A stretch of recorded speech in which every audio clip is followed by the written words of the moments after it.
The morning sun cast long shadows across the tarmac at Naval Air Station Oceana as Lieutenant Commander Sarah Chun completed her pre-flight inspection of the F divided by a -18E Super Hornet.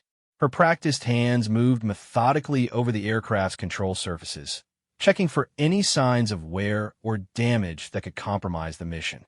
At 28, Sarah had already logged over 2,000 flight hours in various Navy aircraft, but the weight of responsibility never lessened. Sarah's journey to this moment had begun 12 years earlier in a small farming town in Iowa, where the idea of a girl becoming a fighter pilot seemed as foreign as space travel. Her father, a corn farmer with calloused hands and unwavering principles, had initially struggled to understand his daughter's fascination with aviation. Her mother, a high school math teacher, had been more supportive but equally concerned about the challenges Sarah would face in such a male-dominated field. The path had not been easy. Sarah remembered the grueling days at the Naval Academy, where she had to prove herself academically, physically, and mentally every single day. While her male classmates faced their own challenges, Sarah carried the additional burden of representing all women in naval aviation. Every mistake was scrutinized more closely. Every success questioned more thoroughly. She learned to compartmentalize criticism, to use doubt as fuel rather than allowing it to become a destructive force. Flight training had been particularly intense. The physical demands of high-G maneuvers, the mental complexity of managing multiple systems simultaneously, and the emotional pressure of making life-or-death decisions in milliseconds pushed every candidate to their limits. Sarah discovered that her smaller stature, initially seen as a disadvantage, actually helped her withstand the crushing forces of aerial combat maneuvers. Her quick reflexes and analytical mind, honed by years of solving complex mathematical problems with her mother, proved invaluable in the cockpit. The first time Sarah had successfully trapped aboard an aircraft carrier at night, she had felt a profound sense of accomplishment that went far beyond personal achievement. She was not just landing an aircraft, she was proving that women could handle one of the most challenging tasks in military aviation. The approach to a carrier deck in darkness, with only a few lights visible on a postage stamp-sized landing area moving through heavy seas, required precision that allowed for no margin of error. Now, as a seasoned naval aviator, Sarah commanded respect from her peers through competence and professionalism rather than through any special consideration for her gender. She had flown combat missions over Afghanistan and Iraq, providing close air support to troops on the ground and conducting precision strikes against high-value targets. Each mission had taught her something new about the delicate balance between aggressive tactics and careful judgment that define successful combat operations. Her squadron, VFA 143, known as the Pukin Dogs, had recently returned from a deployment aboard USS Ronald Reagan. The 7-month deployment had tested every member of the squadron, pushing aircraft and crews to their operational limits. Sarah had emerged as one of the squadron's most reliable pilots, someone who could be counted on to complete the mission regardless of weather conditions, mechanical difficulties, or enemy opposition. The call had come through official channels 3 days earlier. A joint special operations task force was being assembled for a classified mission requiring close air support from naval aviators with specific qualifications and security clearances. The briefing would take place at a secure facility near Norfolk, and attendance was restricted to personnel with top-secret clearances and combat experience in denied environments. Sarah had driven to the briefing facility in her personal vehicle, a practical Honda Civic that contrasted sharply with the powerful military aircraft she flew professionally. The facility appeared unremarkable from the outside, resembling a typical government office building surrounded by concrete barriers and manned security checkpoints. Inside, however, the atmosphere was charged with the focused intensity that accompanied high-stakes military operations. The briefing room was filled with approximately 30 military personnel representing various specialties. Sarah immediately noticed that she was the only woman present, a situation that had become familiar throughout her career but still required mental adjustment. She chose a seat in the middle of the room, avoiding both the front row, which might seem presumptuous, and the back row, which could appear disinterested. As she settled into her chair, Sarah observed the other attendees. Most appeared to be special operations personnel, identifiable by their lean builds, alert expressions, and the quiet confidence that characterized elite military units. A few wore naval aviator wings, but she did not recognize any of them from her own squadron or recent deployments. The security requirements for this briefing had clearly limited attendance to a very select group. The room fell silent as a Navy captain entered, followed by several other senior officers representing different branches of the military. The captain's uniform displayed an impressive array of ribbons and badges, including the Navy Cross, Silver Star, and multiple combat decorations that spoke to extensive operational experience. His presence commanded immediate attention without any need for formal announcements or calls to order. "Good morning," the captain began, his voice carrying the authority of someone accustomed to making life and death decisions. "What you will hear in this room over the next hour is classified at the highest levels. This information does not leave this room, and it does not get discussed with anyone who is not present for this briefing." He paused, allowing the weight of his words to settle before continuing. 3 weeks ago, intelligence sources confirmed the location of a high-value target who has been responsible for planning and coordinating attacks against coalition forces throughout the Middle East. This individual has evaded capture for over 2 years, during which time operations attributed to his network have resulted in the deaths of 47 American service members and over 200 coalition partners. Sarah felt her attention sharpen as the briefing continued. The captain outlined a complex operation involving multiple phases, precise timing, and coordination between various special operations units. The target was located in a compound situated in challenging terrain, surrounded by civilian populations that complicated any direct assault approach. The geographic location and political sensitivities surrounding this operation require a surgical approach, the captain explained as he activated a large display screen showing satellite imagery of the target area. Standard air support options are not viable due to the proximity of civilian infrastructure and the need to minimize collateral damage. The satellite images revealed a compound nestled in mountainous terrain, accessible only through narrow valleys that would channel any ground approach into predictable avenues. The surrounding area showed numerous small villages and agricultural areas, making any large-scale military operation both politically and tactically problematic. This operation will require close air support from pilots capable of delivering precision munitions in a confined airspace while coordinating with ground elements operating under extreme conditions, the captain continued. The margin for error is essentially zero. Any deviation from planned flight profiles or weapons delivery parameters could result in civilian casualties that would have significant strategic implications. Sarah understood the implications immediately. This type of mission represented the most challenging scenario for any combat pilot, providing effective air support in an environment where the consequences of any mistake extended far beyond the immediate tactical situation. Success would require not just technical proficiency, but also the mental discipline to maintain precision under extreme pressure. The briefing continued with detailed analysis of weather patterns, enemy air defense capabilities, and potential extraction scenarios for ground forces. Sarah absorbed every detail, automatically running calculations in her mind about fuel requirements, weapon loads, and flight profiles that would be necessary to support such an operation. As the technical briefing concluded, the captain's expression became more serious. The success of this operation depends entirely on the quality of personnel assigned to execute it. We cannot afford to select individuals based on anything other than demonstrated capability and reliability under combat conditions. He gestured toward a SEAL commander who had been sitting quietly in the front row. Commander Peterson will now explain the specific requirements for air support personnel. Commander Peterson stood and moved to the front of the room. His presence was different from the Navy captain's, less formal, but somehow more intense, like a coiled spring ready to release enormous energy at the appropriate moment.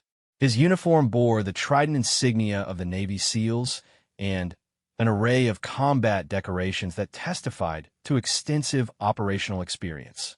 The ground element for this mission will consist of 12 SEALs operating in 3 four-man teams. Peterson began, his voice carrying the flat, matter-of-fact tone that characterized special operations briefings. These teams will insert via helicopter approximately 15 kilometers from the target compound and approach on foot through terrain that will limit their mobility and communications. Sarah studied the commander's face as he spoke, noting the focus and intensity that seemed to radiate from him even during what was essentially a routine briefing. She had worked with special operations personnel before and had developed tremendous respect for their professionalism and capability. Air support requirements are specific and non-negotiable, Peterson continued. We need pilots who can maintain station in mountainous terrain for extended periods, deliver precision munitions on targets marked by ground teams, and provide emergency extraction support if ground operations encounter unexpected resistance. The commander activated another section of the display, showing detailed topographical maps of the operational area. The terrain presents significant challenges for aircraft operations. Valleys are narrow, winds are unpredictable, and the altitude requires careful attention to aircraft performance limitations. Sarah examined the topographical data carefully, noting elevation changes, wind patterns, and potential emergency landing sites that any prudent pilot would identify before committing to operations in such terrain. The area was indeed challenging, but not beyond the capabilities of properly trained and equipped naval aviators. Most importantly, Peterson added, this operation requires personnel who can maintain tactical effectiveness while operating under extreme stress for extended periods. Ground teams will be isolated and dependent on air support for mission success and personal survival. The commander paused, scanning the room to ensure his words were understood by everyone present. The individuals selected for this mission will carry responsibility for the lives of 12 SEALs and the success of an operation that has been months in the planning. There is no room for anything less than absolute competence. Sarah felt a familiar surge of adrenaline as she considered the challenge being described. This was exactly the type of mission that had drawn her to naval aviation in the first place. An opportunity to use her skills and training to support fellow service members operating in harm's way. The technical and tactical challenges were significant, but they represented the logical culmination of years of preparation and training. The briefing concluded with additional details about security protocols, communication procedures, and timeline requirements for the operation. As the senior officers prepared to dismiss the group, Commander Peterson made one final announcement that would change the trajectory of Sarah's career. Before we conclude, I need to select pilots for the air support element, Peterson said, his eyes scanning the assembled naval aviators.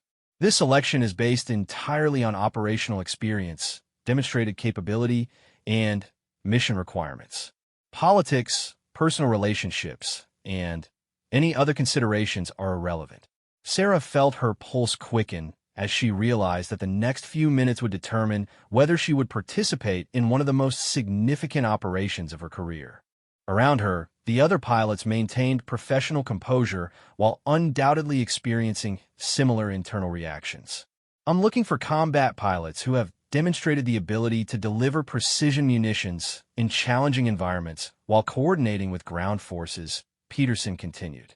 Candidates must have experience with night operations, mountainous terrain, and close air support missions where margin for error was minimal. The commander paused, consulting a folder containing personnel files for each of the naval aviators present. Additionally, selected pilots must be capable of maintaining tactical effectiveness during extended operations under high-stress conditions. Previous performance in actual combat situations will be the primary selection criteria. Sarah reflected on her operational experience, cataloging the missions and qualifications that might be relevant to Commander Peterson's requirements. Her combat deployments had included numerous close air support missions in Afghanistan, where mountainous terrain and proximity to civilian populations had required exactly the type of precision being described. She had also participated in several joint operations with Special Operations Forces, developing familiarity with their tactics and communication procedures. The room remained silent as Commander Peterson continued his evaluation process. Sarah maintained her professional composure while internally preparing for either selection or disappointment. Her military training had taught her to accept outcomes based on objective criteria rather than personal desires, but she could not deny her hope to participate in such a significant operation. The pilot selected for this mission must also possess top-secret security clearances and be available for immediate deployment, Peterson added. Family situations, personal commitments, and other obligations cannot interfere with operational requirements. Sarah mentally confirmed her clearance status and availability. Her security clearance was current and at the required level, and she had no personal commitments that would conflict with military operations. Her parents had long ago accepted that her military service would sometimes require extended absences and unpredictable schedules. As Commander Peterson prepared to announce his selections, Sarah felt the weight of her entire naval aviation career converging on this moment. Every training flight, every combat mission, and every professional challenge had been preparation for opportunities like this. Whether selected or not, she knew that her qualifications and experience had positioned her as a legitimate candidate for one of the military's most demanding missions. The commander's next words would determine whether Sarah would observe this operation from a distance or participate as a central figure in its execution. Either outcome would be acceptable professionally, but only one would provide the opportunity to test her capabilities at the highest level of military aviation. Commander Peterson stood at the front of the briefing room, his weathered hands holding a thin folder containing the personnel files of the naval aviators present. The silence stretched across the room like a taut wire, each pilot maintaining professional composure while internally processing the magnitude of what they had just heard. Sarah kept her breathing steady and her expression neutral, drawing upon years of training that had taught her to remain calm under pressure. "This mission requires 4 pilots," Peterson began, his voice cutting through the tension with military precision. 2 primary pilots for the main support element, and 2 backup pilots who will remain on standby in case of equipment failure or other complications. Sarah's mind immediately began calculating the odds. 30 aviators in the room, for positions available. The mathematics were straightforward, but she knew that selection would be based on qualifications rather than random chance. Her operational record would either speak for itself or fall short of the standards required for such a critical mission. "Lieutenant Commander Harrison," Peterson called out, consulting his folder. A pilot 3 seats to Sarah's left stood up, his movements crisp and confident. Sarah recognized him from previous training exercises, a solid aviator with multiple combat deployments, and an excellent reputation for precision flying. His selection was unsurprising and well-deserved. "Commander Rodriguez," Peterson continued. Another expected choice. Rodriguez was a senior pilot with extensive special operations experience and a reputation for remaining cool under pressure. Sarah had flown with him during a joint training exercise 2 years earlier and had been impressed by his professionalism and tactical awareness. The commander paused, reviewing the files more carefully before making his third selection. Sarah felt her heartbeat increase slightly, though she maintained her outward composure. 2 positions remained, and she had no way to assess her standing relative to the other candidates. Military selection processes were designed to be objective, but personal knowledge of one's own qualifications provided limited insight into comparative rankings. "Lieutenant Commander Stevens," Peterson announced. Sarah's hopes dimmed slightly as another highly qualified pilot stood up. Stevens was known throughout naval aviation circles as an exceptional aviator with combat experience in both Iraq and Afghanistan. His selection left only 1 remaining position among the 4 primary slots. Peterson consulted his folder once more, taking what seemed like an eternity, but was probably only a few seconds. Sarah forced herself to remain focused on the present moment rather than anticipating outcomes beyond her control. Years of military training had taught her that emotional energy spent on uncontrollable variables was wasted energy that should be directed toward performance and preparation. The fourth pilot for this mission, Peterson said, his eyes scanning the remaining candidates, will be Lieutenant Commander Chun. Sarah felt a surge of adrenaline that she immediately channeled into maintaining professional composure. She stood smoothly, acknowledging her selection with a simple nod toward Commander Peterson. Around the room, the other pilots maintained their professional demeanor, though she was aware of the significance of the moment. She was not just the fourth pilot selected. She was the only woman chosen for this critical mission. As the four selected pilots remained standing, Peterson addressed the group. The individuals I have chosen represent the best combination of experience, capability, and reliability available for this operation. Their selection was based entirely on operational records and mission requirements. I expect every person in this room to support this mission regardless of whether they were selected to participate directly. The commander gestured toward the four standing pilots. You four will remain after this briefing for additional mission-specific information.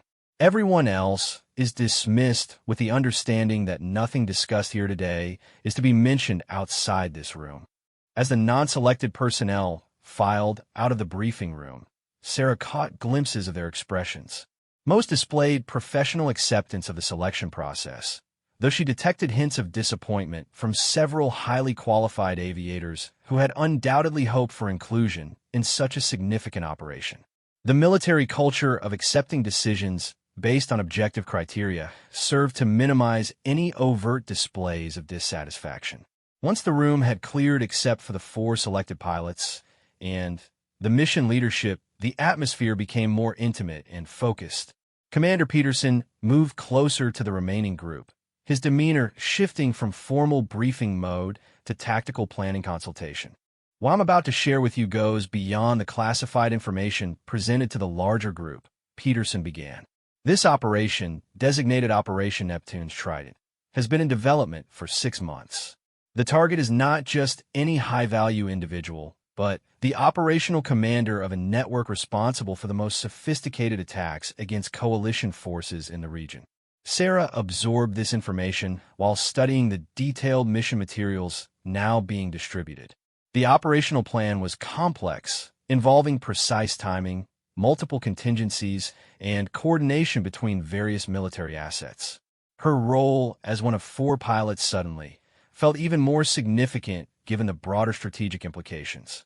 The target compound is located in a valley system that restricts aircraft operations to specific approach routes. Peterson continued, activating a 3-dimensional display of the operational area. Weather patterns in the region are predictable, but challenging, with high winds and potential for rapid changes that could affect aircraft performance. The 3-dimensional terrain model revealed the full complexity of the operational environment. The valley containing the target compound was narrow and surrounded by peaks that rose over 8,000 feet above sea level. Aircraft would need to navigate through this terrain while maintaining the element of surprise and avoiding potential air defense systems. Ground insertion will occur at 0200 local time, Peterson explained, indicating positions on the terrain model. SEAL teams will approach the compound on foot, requiring approximately 3 hours to reach their assault positions. Air support must be established overhead by 0500, prepared to provide immediate assistance if ground teams encounter unexpected resistance. Sarah studied the timeline and geographic constraints, automatically calculating fuel requirements, weapons loads, and communication protocols necessary to support such an operation. The mission would require sustained operations in challenging terrain during hours of darkness, demanding maximum performance from both aircraft and pilots. Intelligence indicates minimal air defense capability in the immediate area, Peterson continued, but we cannot rule out the presence of man-portable systems that could threaten low-flying aircraft.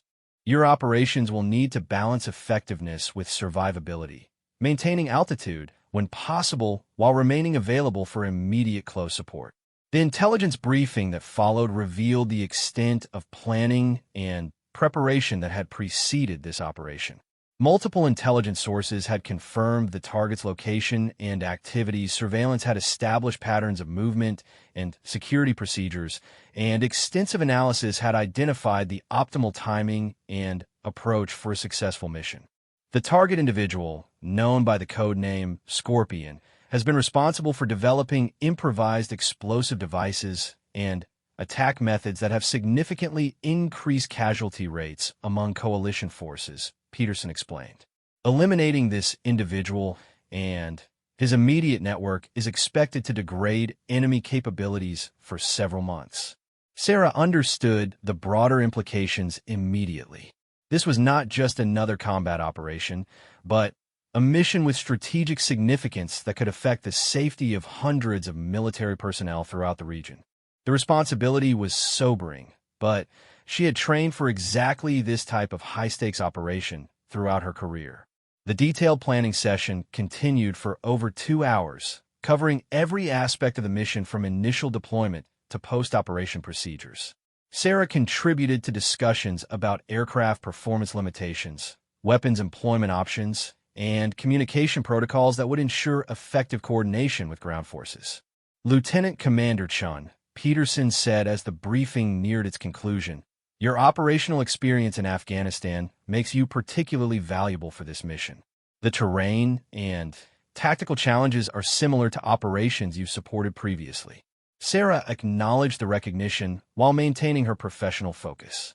She had indeed participated in numerous operations in similar terrain during her deployment to Afghanistan, where close air support for ground forces operating in mountainous regions had been a regular requirement.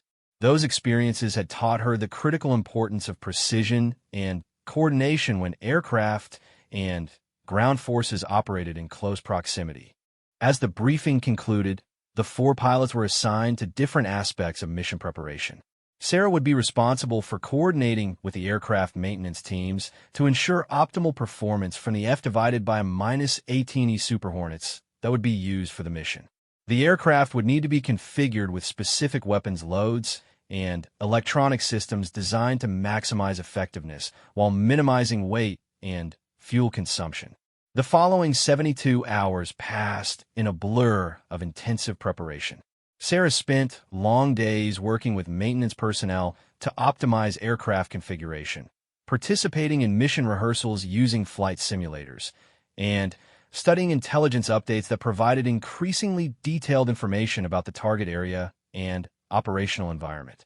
The mission planning process revealed the extent to which modern military operations depended on careful coordination between multiple elements. Sarah worked closely with air traffic control personnel to establish flight routes that would minimize exposure to potential threats while ensuring arrival at the target area precisely when ground forces required air support. She coordinated with intelligence analysts to understand the latest information about enemy capabilities and civilian activity in the region. Physical preparation was equally important. The mission would require sustained operation at high altitude, placing additional stress on both aircraft and pilot. Sarah increased her physical training regimen, focusing on cardiovascular conditioning and exercises designed to improve her tolerance for the physical demands of high-G maneuvering in thin air. Mental preparation was perhaps most critical. Sarah spent hours reviewing combat footage and intelligence reports related to similar operations, studying the tactical decisions and technical procedures that had contributed to successful outcomes. She also reviewed after-action reports from operations that had encountered unexpected challenges, learning from the experiences of other pilots who had faced similar situations. The night before the mission, Sarah returned to her apartment for what might be her last evening at home for several weeks. The operational security requirements meant that she could not discuss any details of the upcoming deployment with family or friends. Her parents knew only that she would be unavailable for communication during an extended training exercise. Sarah spent the evening organizing her personal affairs, ensuring that bills would be paid automatically and that her apartment would be maintained during her absence. These mundane tasks provided a welcome distraction from the magnitude of what she would face in the coming days. She had learned during previous deployments that maintaining normal routines helped preserve mental balance during high-stress periods. As she prepared for bed, Sarah reflected on the journey that had brought her to this point. From the Iowa farm where she had first dreamed of flying military aircraft to tomorrow's deployment in support of one of the most significant operations of her career, every step had required dedication, sacrifice, and unwavering focus on excellence. The alarm would ring at 0400, beginning what could be the most important day of her military career. As she closed her eyes, Sarah's last conscious thought was a quiet acknowledgement of the trust that had been placed in her capabilities and a renewed commitment to proving worthy of that confidence. Her dreams were filled with images of aircraft soaring through mountain valleys and the faces of fellow service members whose safety would depend on her performance in the coming days. When the alarm sounded in what seemed like minutes later, she was already mentally prepared for the challenges ahead. The drive to the Naval Air Station was conducted in darkness, the early morning hours providing a sense of quiet anticipation that seemed appropriate for the beginning of such a significant operation. Other military personnel were already moving with a focused purpose that characterized the hours before major operations, their professional demeanor masking whatever personal thoughts or concerns they might harbor. At the squadron ready room, Sarah joined her 3 fellow pilots for final briefings and equipment preparation. The atmosphere was professional, but charged with the energy that accompanied high-stakes military operations. Each pilot reviewed their individual responsibilities while maintaining awareness of how their actions would support the broader mission objectives. The final weather briefing confirmed acceptable conditions for the initial phase of the operation, though potential for changing conditions would require careful monitoring throughout the mission timeline. Sarah noted wind patterns and cloud formations that might affect aircraft performance, automatically incorporating this information into her mental preparation for the flying that lay ahead. As the 4 pilots completed their individual preparations and prepared to depart for the operational staging area, Sarah felt the familiar transformation that occurred before significant missions. Personal concerns and distractions faded into the background, replaced by the focused clarity that characterized her approach to demanding professional challenges. The next phase of Operation Neptune's Trident was about to begin, and she was ready to contribute everything she had trained to provide. The USS Gerald R. Ford cut through the dark waters of the Arabian Sea with a quiet efficiency that characterized American naval power. Sarah stood on the flight deck as dawn approached, watching the horizon lighten from deep purple to pale gold, while flight deck crews prepared aircraft for the day's operations. The massive carrier operated with clockwork precision, its 4,000 crew members executing their duties with a professionalism that made such complex operations appear routine. Sarah's F divided by -18E Super Hornet sat in its assigned position, fully fueled and armed with precision-guided munitions specifically selected for the upcoming mission.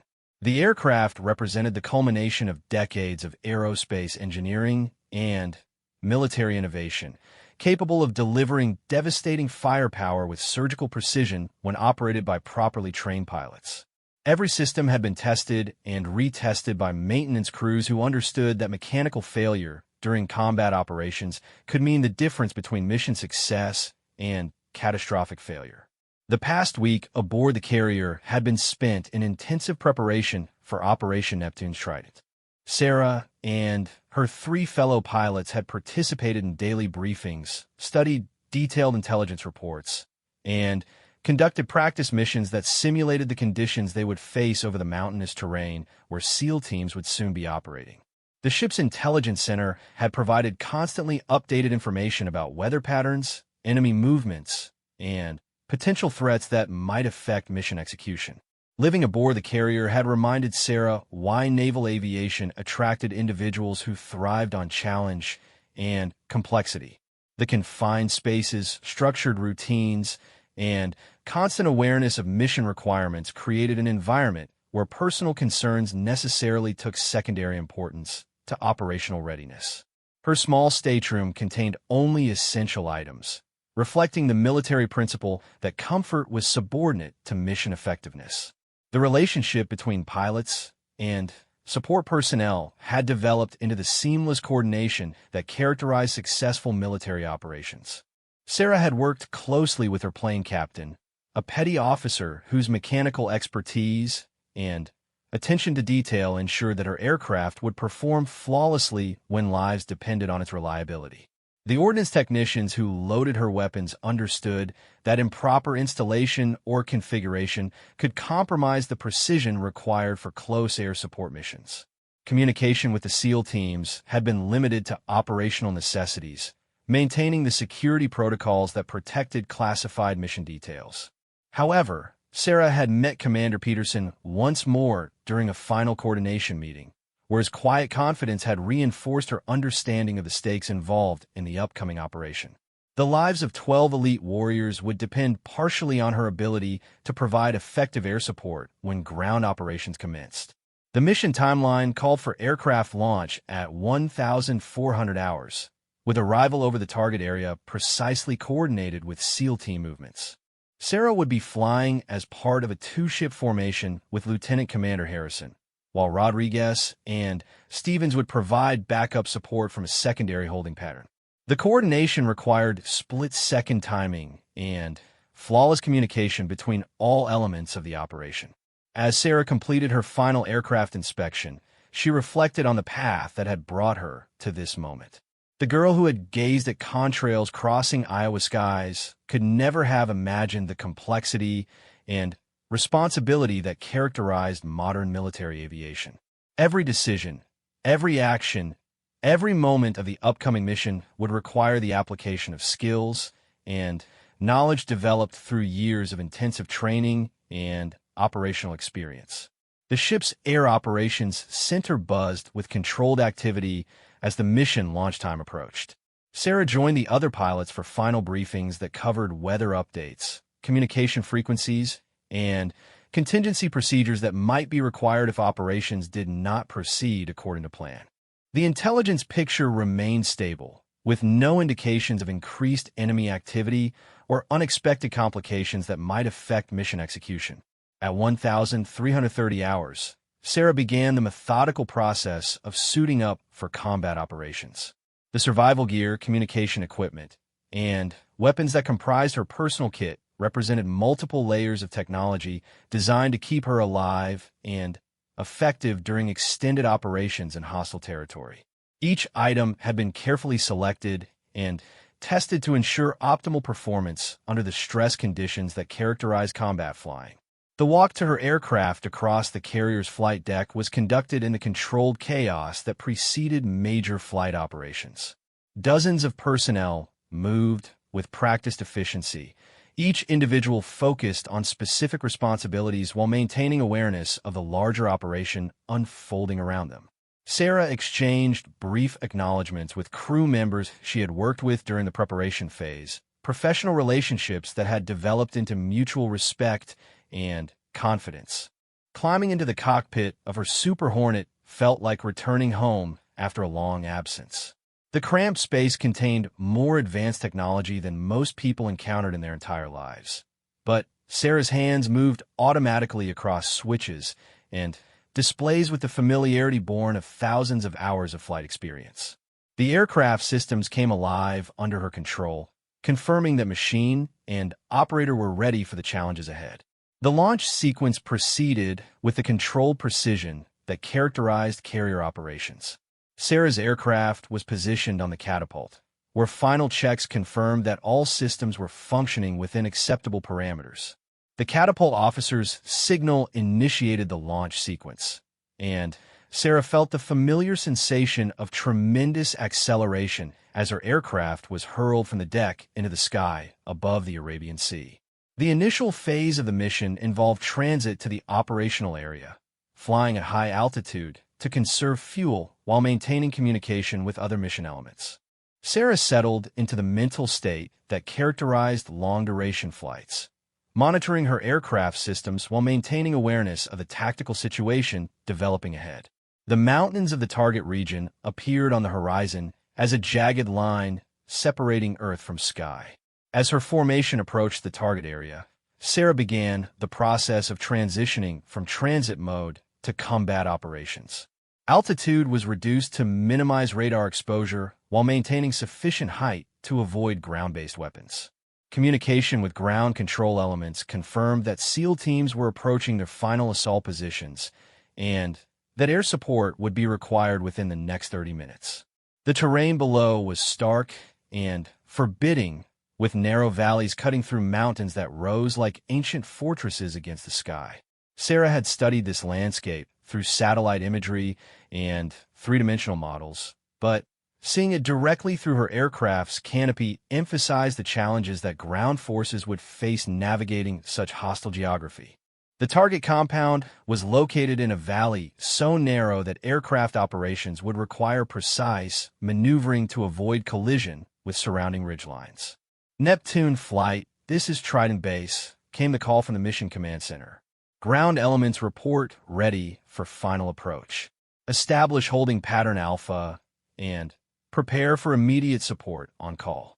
Sarah acknowledged the transmission while maneuvering her aircraft into the predetermined holding pattern that would position her for rapid response to ground team requirements. The formation flew in a wide circle over the valley system, maintaining altitude that provided tactical flexibility while keeping the target area under constant observation through advanced sensors and imaging systems. The waiting was perhaps the most challenging aspect of close air support operations. Sarah maintained constant readiness to respond immediately to ground team calls for assistance while monitoring fuel consumption, weather conditions, and potential threats that might affect her aircraft's performance.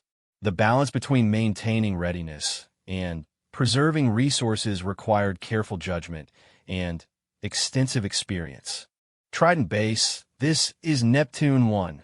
Sarah transmitted as her fuel gauges indicated the need for careful management.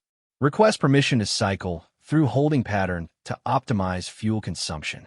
Neptune 1, approved for pattern optimization. Maintain readiness for immediate response. Sarah adjusted her flight profile to maximize fuel efficiency while keeping the target area within range of her weapon systems. The mountainous terrain created complex wind patterns that required constant attention to aircraft performance, particularly at the reduced airspeeds necessary for extended station keeping in confined airspace. At 0512 hours local time, the first call for air support crackled through Sarah's headset with the urgency that characterized combat operations. Neptune Flight, this is Trident 1. The voice belonged to Commander Peterson, though the stress of ground combat had transformed his usual calm demeanor. Taking effective fire from compound perimeter. Request immediate suppression of targets marked by infrared designator. Sarah immediately transitioned from patrol mode to combat engagement, banking her aircraft toward the target area while maintaining altitude necessary for weapons delivery. Through her aircraft's sensors, she could see the infrared designator marking enemy positions around the compound, where SEAL teams were attempting to establish assault positions. Trident 1. Neptune 1 has your mark, Sarah transmitted while configuring her weapon systems for precision engagement. Confirm no friendly forces within 100 meters of designated targets. Neptune 1, confirmed. Friendlies are east of target compound. Marked positions are clear for engagement. Sarah initiated her attack run, diving toward the target while maintaining precise control over her aircraft's flight path. The narrow valley required careful maneuvering to achieve proper weapons delivery angle while avoiding collision with surrounding terrain. Her training and experience merged into instinctive reactions that translated tactical requirements into precise aircraft control inputs. The precision-guided munition released from her aircraft with mechanical precision, its internal guidance system immediately acquiring the target marked by the ground team's designator. Sarah pulled her aircraft into a climbing turn that would position her for additional attacks, while monitoring the weapon's impact through her sensors. The explosion illuminated the valley floor for several seconds, revealing the compound structures and surrounding terrain in stark detail. Secondary explosions indicated that the weapon had successfully engaged its intended target, eliminating the threat that had been preventing SEAL Team advancement toward their assault positions. Neptune 1, Trident 1. Peterson's voice confirmed through the radio. Good hit, good hit. Target neutralized, proceeding with assault phase. Sarah maintained her position overhead while monitoring the tactical situation developing below. The SEAL teams moved with practiced efficiency toward the compound, their movements visible through her aircraft's thermal imaging systems as they flowed around obstacles and converged on predetermined entry points. The second call for air support came 15 minutes later as ground forces encountered resistance during their assault on the compound itself. Neptune Flight Trident 2 came a different voice, tight with the controlled stress of close combat, taking fire from second-story positions on north side of main building. Request precision engagement, danger close. The term danger close indicated that friendly forces were operating within the minimum safe distance for air-delivered weapons, requiring maximum precision and careful coordination to avoid fratricide. Sarah immediately focused her attention on the new target area, using her aircraft sensors to identify the specific threat while confirming the location of friendly forces. Trident 2, Neptune 1, Sarah responded while maneuvering for another attack run. I have visual on north side positions. Confirm friendly locations and mark target for engagement. The infrared designator reappeared, this time marking a specific window in the compound's main building where enemy fighters were directing fire towards SEAL team positions. Sarah calculated approach angle and weapons parameters while maintaining constant awareness of the narrow margins that separated mission success from catastrophic error. Her second weapons delivery was even more precise than the first, the guided munition entering the designated window and eliminating the threat without causing structural damage that might endanger nearby friendly forces. The explosion was contained within the target room, demonstrating the remarkable accuracy achievable through modern weapons systems when operated by properly trained personnel. Neptune 1, Trident 2, outstanding. The ground commander's enthusiasm was evident even through the static-filled radio transmission. Target eliminated, continuing assault. Sarah pulled her aircraft into another climbing turn while monitoring fuel consumption and weapons inventory. The mission was proceeding successfully, but she maintained constant readiness for additional support requirements as ground operations continued in the compound below. The coordination between air and ground elements was functioning exactly as trained, each component supporting the others with professional precision. As the assault phase continued, Sarah provided overwatch for the SEAL teams while they cleared the compound room by room. Her aircraft sensors provided real-time intelligence about the tactical situation, enabling ground commanders to make informed decisions about team movements and assault priorities. The integration of air and ground capabilities created a devastating combination that overwhelmed enemy resistance. The final phase of the ground operation involved securing intelligence materials and preparing for extraction. Sarah maintained her overhead position while monitoring for potential enemy reinforcements that might threaten the success of the mission. The surrounding terrain remained quiet, suggesting that the operation had achieved tactical surprise and that enemy forces remained unaware of the assault taking place in the remote valley. At 0647 hours, Commander Peterson's voice returned to Sarah's headset with the words that confirmed mission success.